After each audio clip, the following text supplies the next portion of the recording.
Good evening. This is CTV News for Thursday, September 11th. I'm Patricia Vallone. Thank you for joining us tonight.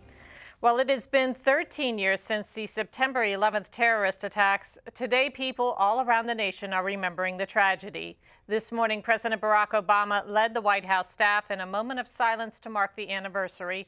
Obama walked across the White House South Lawn at 8:46 a.m., marking the time the first passenger plane crashed into the World Trade Center. The president was joined by the First Lady and Vice President Joe Biden. The trio and other participants put their hands over their hearts as the military bugler played taps. After the White House moment of silence, the president spoke at the Pentagon's annual 9/11 observance ceremony. Murder our people. They sought to break our spirit and to prove to the world that their power to destroy was greater than our power to persevere and to build. But you and America proved them wrong. This is the fifth time that President Obama has come before the American people to remember the attacks. Well, September 11th marks the deadliest day in U.S. law enforcement history. 72 officers from various agencies were killed. All were honored this morning at a ceremony at the National Law Enforcement Memorial. Byron Scott has more. At the twilight's last gleaming. Captain Kathy N. Meza, Police Officer Donald J. McIntyre, Police Officer Moira Smith, Police Officer Ramon Suarez. One by one, the names of each law enforcement officer who died on September 11, 2001 were read. Police Officer Christopher C. Amoroso. Police Officer Maurice Vincent Barry. Attorney General Eric Holder among those who gathered to honor the fallen at the National Law Enforcement Officers Memorial. The names of all 72 officers killed on 9/11 are proudly inscribed on these marble walls. They are listed side by side, symbolizing the way in which they heroically gave their lives. It is a day none of us will ever forget. Well, he was in the Marine Corps before he became a police officer, and he was so very proud of that. Two of Alice Sheldon's relatives died on 9/11, a cousin and brother, both police officers. Her brother, Paul Jerkins, with the Port Authority Police, who was at the World Trade Center when the towers fell. For a long time, you didn't know anything. And as a matter of fact, they never did find him. They found his gun and badge. 25. John Boone was just a kid on 9/11. Now he's an officer in Wake Forest, North Carolina. Makes you really think about everybody that sacrifices, and it doesn't always go appreciated, and you just want to remember everybody that does so much for our country, you know, even behind the lines when nobody's looking.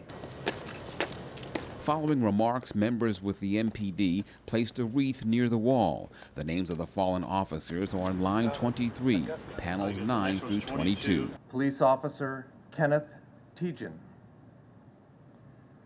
Police Officer Nathaniel Webb.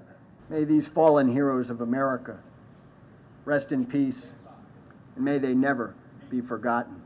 And the home of the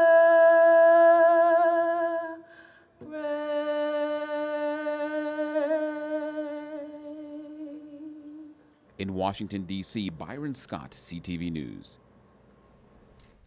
And the hum of motorcycles was the only sound you could hear at a tribute in Fort Washington today as hundreds of bikers gathered to pay their respects to the fallen. CTV's Stephen Graves has the story. They came from all over the country. We're from Florida. From West Haven, Connecticut. Wisconsin, just north of Milwaukee. Their stories are different. I worked for American Airlines at the time. I was pastoring a church at the time. My wife called me because I was working. But these bikers, lavished in leather, have come to Prince George's for one reason. For freedom and remembrance. Today's event gathered crowds of bikers riding their humming Harleys to remember the fallen on that tragic day 13 years ago. We'll be passing out the names of every victim of 9/11. I get cold chills because people took the time to try and contact their families, to contact, their loved ones. and let them know that I rode for your loved one. Those riders were a mixture of current service members and the veterans and first responders who remember September 11, 2001 like it was yesterday. It looked like the Twilight Zone. It was just black ash. It was all blacked out. It was a very emotional time. Bishop Dan Johnson was a first responder who prayed for the victims on the scene. We were just desperately hurting and doing all we could do, and yet knowing that there were going to be so many lives lost that we could do nothing about. Johnson, along with many others here today, say they can't go back and change the past, but this tribute is the least they can do. We will always honor those who dedicate their lives to our country.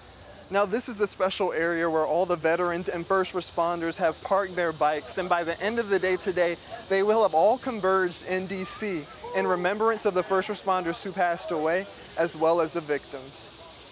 In Fort Washington, I'm Stephen Graves, CTV News. And the event was held by the 2 Million Bikers to D.C. group. It's estimated that thousands of bikers traveled to the district today to pay tribute. Well, Prince George's Fire EMS Department played a big role in local response efforts that day. The county sent trucks and first responders to assist with a massive rescue and firefighting effort at the Pentagon.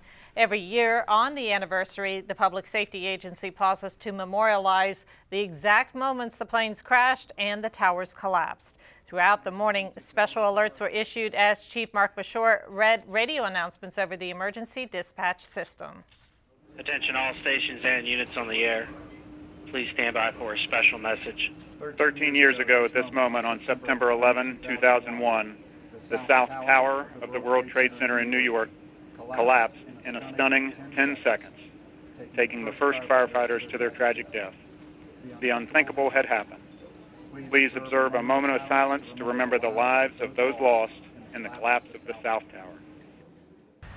And Bashore says 9/11 showed the public that firefighters and first responders were just as important as police with respect to public safety. Internally, he says the department was given greater access to state and federal resources and programs for training. We had a vision of cautiousness with a lot of what we did. But what it did do was it refocused everybody's, and I mean everybody's, attention on the importance of funding the public safety agencies appropriately and not as an afterthought. While we still have a ways to go, the investments in the radio system, the investments in now, in the last, certainly the last 4 years, the investments in our apparatus fleet and in our staffing are things that, you know, prior to 9/11, it was definitely an afterthought.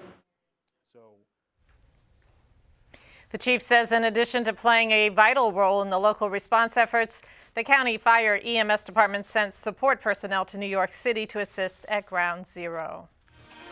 And you are watching CTV News. I'm Patricia Vallone.